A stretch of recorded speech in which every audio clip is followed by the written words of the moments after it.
ഈ ഐതിഹ്യം ഉടലെടുക്കുന്നത് ഗുരുവായൂരപ്പന്റെ കടുത്ത ഭക്തിയായിരുന്ന ഒരു വൃദ്ധയായ ദരിദ്രയായ സ്ത്രീയുടെ കഥയിൽ നിന്നാണ്. സമ്പത്തൊന്നും ഇല്ലാത്തതിനാൽ അവർ ശ്രീകൃഷ്ണന് സമർപ്പിക്കാനായി ചുവന്ന നിറത്തിലുള്ള മഞ്ചാടിക്കുരുക്കൾ ഒരു സഞ്ചിക്കുള്ളിൽ ശേഖരിച്ചു.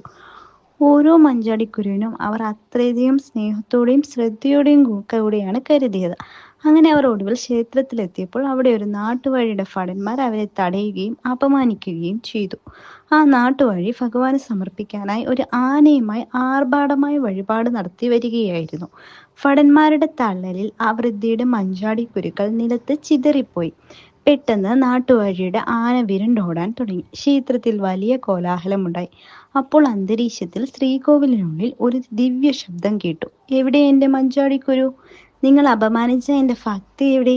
തങ്ങളുടെ വലിയ അബദ്ധം മനസ്സിലാക്കിയ ജനങ്ങളും നാട്ടുവാഴിയും ആ വൃദ്ധയോട് ക്ഷമ ചോദിക്കുകയും നിലത്ത് ചിതറിയ അവളുടെ കുരുക്കൾ ആദരവോടെ വാരിയെടുക്കുകയും ചെയ്തു.